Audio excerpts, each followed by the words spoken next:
por exemplo, o PC Farias era apresentado como empresário, né? Então, vira doutor ao ser empresário. Né? Então, eu acho que a gente tem que ter claro que, apesar de todas as manobras estatísticas, nós estamos na casa de 700 mil acidentes de trabalho, que a gente tem que ver o quê? Nós temos uma parcela dessa com CAT registrada, uma parcela dessa sem CAT registrada. Eu não trouxe muitos números para vocês, a gente entra, quem quiser, tiver mais curiosidade, entra na página da Previdência, lá pega estatística, ou pega esse aí, o anuário estatístico da Previdência Social, vai trazer dados interessantíssimos, inclusive, porque a gente viu que diminuiu a doença, né? E está diminuindo a CAT sem registro. Só que, por curiosidade, braço que a CAT sem registro inicialmente foi feita, muito em função do quê? Da doença ocupacional, que não era registrada. Era por isso que foi feita a CAT, era aí que tu sonegava essa informação. Aí tu entra no anuário estatístico de 2011, é braço quebrado, é perna quebrada, quer dizer, o acidente típico agora, as empresas também não registram. E a gente sabe disso, até um trabalhador o dia todo. Nós temos que abrir no sindicato a CAT dessas pessoas que não estão registradas. Por dois motivos simples de orientação. Primeiro, que se tu ultrapassar 15 dias de benefício, tu entra para o INSS. No momento que tu entra, tu tem um ano de estabilidade. Extremamente justo. Por quê? Porque antes a pessoa podia se acidentar, antes da Constituição de 88, podia se acidentar, levar um choque elétrico, perder as duas pernas e os dois braços. Tem bastante gente assim. Ela chegava no outro dia na empresa e era demitida. Ou então, tu faz algum nível de reabilitação que não reabilita ninguém, manda a pessoa para a empresa e vai demitir. Tu tem que ver se essa pessoa retorna à condição de trabalho. E isso justificou o ano de estabilidade, para que a pessoa retome a sua condição de trabalho. E a outra questão, que as empresas se negam de fazer a CAT, é que no momento que ela faz a CAT, ela está assumindo a responsabilidade sobre aquele acidente. Então, eu não discuto nenhuma orientação que o seu advogado dá para a sua empresa. O que eu quero é que exista punição para quem não faz isso, que está na lei e ninguém está sendo punido. Então, essa é a questão, porque isso muda, esse é o papel do Estado. Esse é o papel do Estado quando ele regula essas relações. Porque ele tem que fazer isso, tem que fiscalizar, e essa questão é importante. A outra questão que eu acho fundamental, da gente quando vê esses números, é que é o seguinte, a gente ouve, e já teve entrevista de perito do INSS na televisão e no jornal, dizendo que 50% das pessoas estavam fingindo estar doentes.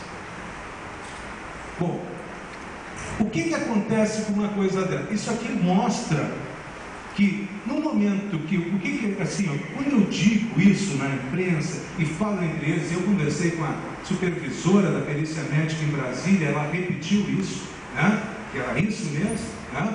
Então, assim, o que acontece? Fica todo mundo mais atento, e os peritos ficam mais atentos, porque eu não conheço ninguém que goste de posar de trouxa. Ninguém gosta de posar de trouxa aqui, ninguém gosta de posar de trouxa, ninguém gosta, só quem dá aquele desvio, né, que tem tudo que é população, né, que adora ser trouxa. Então, assim, mesmo com essa atenção redobrada, mesmo com esse apoio social, dizendo que os trabalhadores são vagabundos e mentirosos, continua esse acidente. Então, nós estamos perante um sistema que adoece as pessoas, que adoece, que mutila, que mata. E hoje, com as novas tecnologias, enlouquece também. Tá? Então, assim, ficam dizendo, essas questões são importantes da gente observar que essa é a realidade de análise da doença do trabalhador no Brasil. E essa é a análise que se faz do trabalhador no Brasil. E a gente tem que ter isso claro, porque, apesar disso, os números não mentem. Quando eu era menor, tinha uma novela que dizia, os astros não mentem, né? Aqui os números não mentem. Então, aqui, apesar de tudo isso, estão aqui. Estão mostrando que nós temos uma realidade danosa e que, pelos cálculos não feitos por mim, mas pelo Celso Pastore, que foi ministro do planejamento do Collor de Mello, ele diz que se gasta 100 bilhões de reais com acidente do trabalho no Brasil. Tem uma parcela que a Previdência paga, agora tem toda outra parcela que é o custo do SUS, porque tudo isso quem paga é o SUS, viu? Porque os planos de saúde não pagam acidente do trabalho também. Vai tudo para o SUS. Tudo quem paga é o SUS. As fisioterapias, as próteses, as cirurgias. Então, tu tem os dias parados, tu tem o custo da invalidez, tu tem o custo da pensão, mas isso, quem paga o grosso disso é a sociedade. Isso a gente tem que ter claro. 100 bilhões de reais, acho que é o dobro do orçamento do Ministério da Saúde no Brasil. Eu acho que a gente tem que ter claro por que a gente está lidando. Tá? Então, trazendo esses números e depois beneficiando a discussão, eu gostaria, então, assim, em cima do quê? Em cima disso que eu acho que a gente tem que pensar se a política proposta pelo SERVES nos atenta, nos ajuda a, quem sabe, começar a mudar essa situação que é histórica. Ela não começou agora, ela só está piorando. Ela piora também pelo nível de responsabilidade, porque antes as pessoas tinham vergonha de causar dano ao outro, e quando tu acidenta alguém, ou alguém se acidenta ou adoece dentro do teu estabelecimento comercial ou teu estabelecimento industrial, tu está causando dano em alguém, tu está fazendo alguém ficar doente. Quer dizer, vocês veem como é diferente. Se meu cachorro morder alguém, eu automaticamente estou responsabilizado por isso. Agora, se isso acontece dentro da fábrica, se um supervisor manda eu trabalhar em situação de risco, se aquela máquina não está nas melhores condições, nós gastamos muito papel, muito tempo, muito dinheiro para provar isso. E ainda para a gente discutir se tem culpabilidade ou não. Essas questões são importantes porque no momento que isso não é reconhecido e no momento que o Estado, através da Previdência, através do Ministério da Saúde, do Ministério do Trabalho e o Estado, através dos seus órgãos fiscalizadores e de atendimento, não derem suporte a isso, nós estamos dando um cheque branco para que aqueles que fazem isso continuem fazendo. E aqueles que não fazem isso e que têm cuidado dos seus trabalhadores, que investem em segurança, fiquem com cara de bobo. Fiquem com cara de bobo, porque estão gastando um dinheiro que o concorrente não gasta, e então ele vai estar perdendo isso. Ele está perdendo no produto final. Eu aposto que não, viu? Porque nessas 25 anos de experiência, todas as empresas que eu vi tratarem pior seus trabalhadores foram as que primeiro afundaram, elas faliram, porque isso aí, essa questão de desrespeito, ela automaticamente ela vira uma cultura na empresa. E daí, no momento que entra um desrespeito, que não tem um valor ético geral circulando dentro da empresa, isso aí descamba para roubo, isso descamba para descuidado, para quebrar máquina, tem de tudo. Porque é essa cultura que tu implementa lá dentro. Tá? Sem contar que a gente deixa, no caso, de... por exemplo, se a gente achasse que lavar roupa no rio fosse uma... Não é que a gente achasse, é ruim lavar roupa no rio, abaixado lá, vai pegar doença e tal. Agora, se tu não acha isso um absurdo, ninguém vai inventar a máquina de lavar roupa, né? Então, assim, aonde é mais cobrado segurança é onde também estão os principais produtos a nível de segurança que nós compramos e pagamos royalties por isso, inclusive. Quer dizer, a gente deixa de inventar porque isso não é importante aqui. Essa questão é importante porque, assim, a partir daí, a gente tem que pensar se a política do SERVES responde, né? Então, nessa questão, vocês me desculpem agora, assim, que eu vou pegar alguns aspectos para que a gente possa discutir isso, tá? Primeira coisa, eu gostaria de fazer, na página 156, se disse que teve o HN1 aí, H1N1, teve uma pandemia em 2009. Não foi pandemia, depois já ficou comprovado que não foi uma pandemia, foi foi uma pandemia da imprensa, né? Eu acho que não deve se manter isso no documento, porque 159 é do documento grande, 200 e poucas páginas e tal, não sei se tem alguma. Não tá, bom, tudo bem. Mas assim, por que eu coloco isso? Porque eu acho, tem uma história fantástica que é do Oswaldo Cruz. O Oswaldo Cruz, ele implementou a vacina da varíola. Foi febre amarela no Rio de Janeiro, na marra, contra a imprensa, contra tudo e tal, porque chamaram ele de tudo. Foi que tirou a febre amarela do Rio de Janeiro e de todas as capitais do Brasil. Então a gente tem que ter cuidado quando a gente vai atrás das pesquisas e vai atrás da imprensa. A gente tem que fazer o que tem que ser feito. E a gente tem que defender se é correto, claro, e aí saber que isso é correto. Então assim, vamos ter cuidado para a gente não virar aquele negócio de repetir o que os outros falam. Né?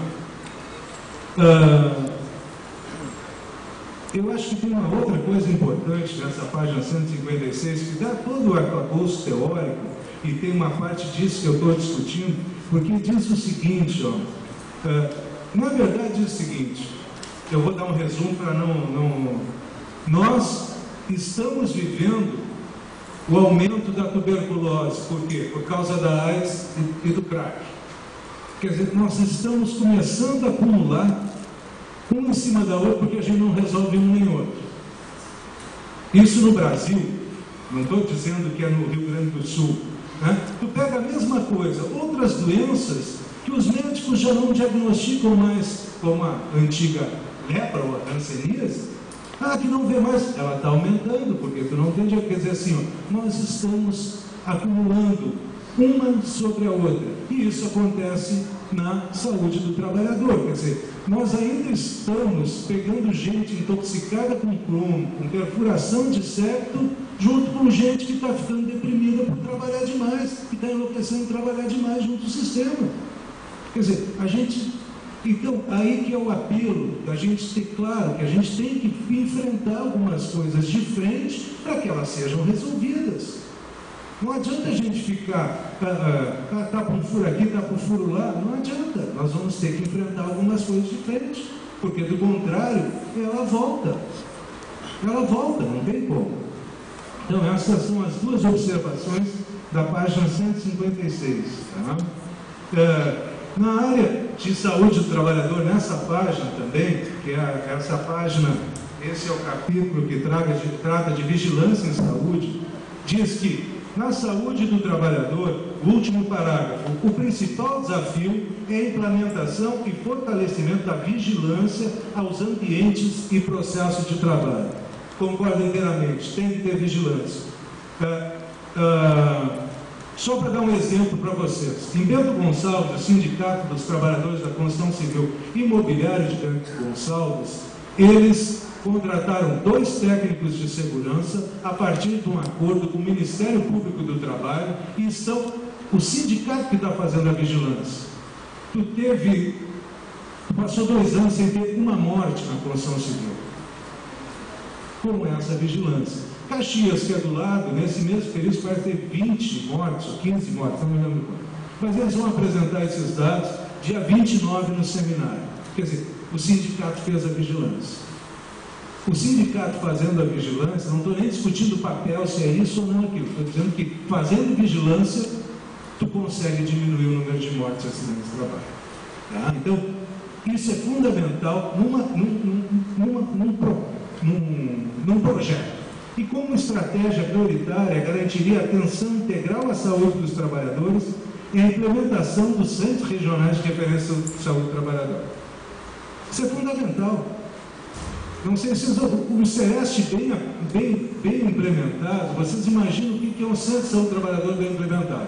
A pessoa vai lá para consultar, tu vai saber tudo dessa pessoa, onde ela trabalha, onde ela mora. E daí tu vai conseguir acumular dessa região, tu vai saber, por exemplo, como eu sei, que algumas fábricas, por exemplo, trabalhador em linha de tiro, que testando arma, estoura o ombro. Estoura o ombro, porque dá soco para trás. O trabalhador que trabalha com lixa, que eles chamam de treme, que é uma lixa manual que fica assim, vai ter tendinite de punho, vai ter síndrome do túnel do carpo, vai ter alguma coisa dessa, não adianta, não foge. Trabalhou tanto tempo com isso, se tiver os dedos mais curtinhos, então fica pior ainda. Quer dizer, isso, centro de referência, acumula e intervém, porque ele sabe onde está e vai lá. Isso é fundamental. Eu acho que essa questão é fundamental da gente trabalhar. Tá? Adiante, na página 157, a proposta da Secretaria Estadual de Saúde é a implementação de um serviço especializado em cada uma das 30 regiões do Estado. Tá? Fala que é ótimo, né? Porque tu não vai ter um em cada cidade, não tem porque ter um em cada cidade, está correto? E que essas verbas, com relação, essas verbas vêm diretamente da Renasce. Boa parte dela. Tá? E que vai servir para quê? Para juntar informações, porque daí o que acontece? Por que a gente tem que ter informações que não sejam apenas do INSS? No INSS só tem do povo com carteira, eu preciso saber o que está acontecendo com o servidor público, eu preciso saber o que está acontecendo daquele que não tem carteira assinada, preciso saber acontecendo o que está com o trabalhador rural, com agricultor, né? Não trabalhador rural, que tem carteira assinada, trabalhador rural, aparece aqui nessa estatística, mas eu preciso saber, é fundamental a informação. Né? Fazer prevenção, promoção, diagnóstico, tratamento, reabilitação e vigilância. Estou dentro. Eu não sei quando vai se conseguir fazer tudo isso, mas eu acho que é um objetivo para lá de fantástico. Né? Outra questão que é importante, que daí nessa página 157, também não vou querer me estender muito, né? Mas aqui, ó, se propõe a fazer quais as ações? Vigilância nos locais de trabalho, tá?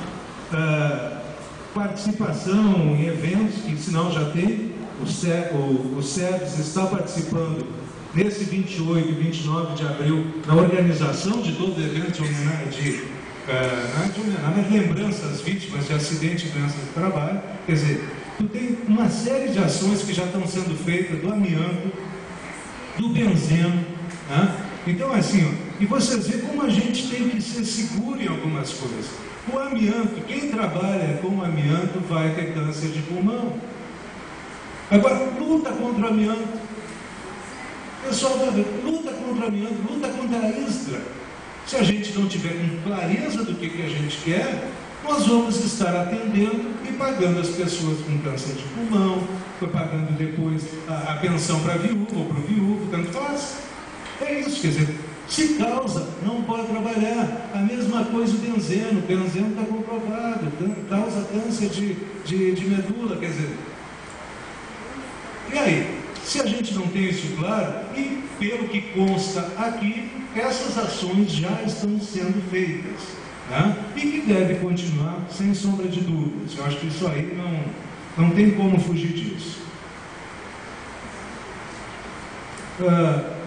Na página 200, aparece a ampliação e qualificação da vigilância em saúde. Então, assim, qual é a meta de 2012 para 2015? Ampliar de 11 para 30 os centros regionais de referência ao trabalhador. Qualificar a informação sobre morbidade, mortalidade, acidentabilidade do trânsito, com produção anual de relatórios com base. Por que eu fecho essa questão do trânsito? Tem um monte de caixeiro viajante que se acidenta e isso não vira acidente do trabalho, vira acidente de trânsito. Você sabia que aquela pessoa que entra no hospital viva e morre depois, isso aí não entra como morte no acidente de trabalho? Morreu ali depois, 3, 4 dias depois da internação. Não entra. Então a gente tem que ter claro, isso aqui é fundamental de tu ter essa clareza do trânsito, porque cada vez mais a gente trabalha na rua também. Produzir bianualmente inquéritos sobre acidente e violências. Eu espero que nesses acidentes esteja incluído acidentes do trabalho também.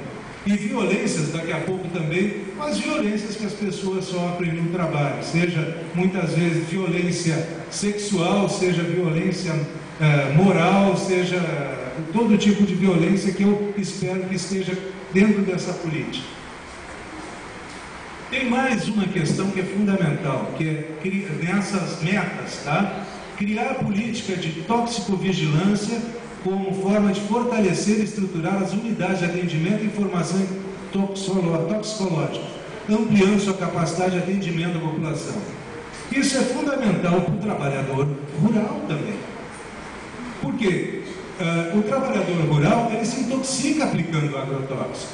E tem agrotóxicos que te levam ao suicídio também. Isso é fundamental. Muitas categorias profissionais estão usando coca para conseguir aguentar as exigências. Isso a gente também tem que ter claro. Quer dizer, então, todas essas questões a gente tem que estar bem familiarizado e com dados precisos para que a gente possa atuar e trabalhar. Porque senão fica uma discussão de ideologias, de religiões. Nós precisamos resolver o problema. Essa é a questão central que a gente tem que trabalhar. Porque os recursos que são colocados aqui são nossos. E esses recursos, além de poucos, têm que ser bem utilizados. E para ser bem utilizados, a gente tem que pensar muito bem aonde vai utilizar. Então, isso é na página 200 e 201. Nas diretrizes e metas, né, na saúde do trabalhador, então assim, metas 2015 e 2016. Juntar todas essas políticas da mulher, do homem, saúde mental, ações de vigilância, para que a gente para que se possa atuar, né? E aí é fundamental da gente ver, implementar as linhas de cuidado e atenção integral de saúde do trabalhador em 30 municípios, realizar ações de educação permanente em saúde do trabalhador nos municípios, realizar 100% das investigações dos óbitos relacionados ao trabalho. Isso é fundamental. Fortalecendo a vigilância no ambiente e processo de trabalho. Isso é fundamental. E por que é fundamental a gente ter essa questão? Por exemplo, tu está lá num centro de referência, isso aqui é já colocando os postos de saúde trabalhando junto, tu tem um nível de aumento de infecção urinária em mulher que trabalha em determinado local. Mas por que está aumentando essa infecção urinária nesse local? Bom, daqui a pouco estão sendo proibidas de ir no banheiro, por que não? Retendo urina, retenção de urina é uma coisa que aumenta a infecção urinária na mulher. Daqui a pouco, as condições sanitárias daquela fábrica, o banheiro colocado à disposição, faz dois movimentos. Podem adquirir alguma infecção lá, ou ao mesmo tempo ser tão sujo que nem vai. Não pode ir, mas não vou, é tão sujo que eu nem vou. Então, assim, isso é uma questão que a gente pode trabalhar. Tu pode também querer saber por que aumentou tanta taxa de suicídio em tal local, em tal empresa, em tal... Tu tem que ir atrás disso, de saber por quê. Daqui a pouco lá, tu vai investigar, tu vai encontrar uma fábrica de assediados lá, todo mundo sendo assediado, por que não? Eu já encontrei isso em ambientes de trabalho, e em ambientes de trabalho com todo mundo com nível superior. Encontrei assim, que o único que estava bem era o chefe, o resto tudo estava mal. Entendeu? Então, assim, eu tenho que saber. Então, essa questão é importante. Por exemplo, na questão do assédio moral, os homens se matam. Porque ele não aceita isso, está descrito isso. Quer dizer, posso aumentar o nível de suicídio em homem. Quer dizer, tu tem esses dados contigo, é fundamental para que a gente possa fazer. Então, mas esse dado também tem que vir lá daquele posto de saúde, tem que vir daqueles locais para que eu consiga juntar esses dados, trabalhá-los e remetê-los para a solução. Tá? A princípio, isso serve para, por exemplo, assim, ninguém tem dúvida que doença sexualmente transmissível aumenta em local onde tem empregada. Aumenta. Então, assim, aí a gente tem que intervir também. Quer dizer, todas essas questões fazem parte da discussão que significa saúde. Encerrando, para não matar todo mundo aqui de dormir, porque nem cafezinho servido, Hã? É o seguinte, saúde, gente, saúde nessa compreensão da melhor qualidade de vida, de diminuir as formas de adoecimento, da gente poder ser mais feliz, isso a gente conquista, e conquista no tapa. Por isso, meu orgulho de estar aqui com vocês hoje, porque vocês têm que fazer isso, têm que representar o povo nessa questão, tá, pessoal? Obrigado.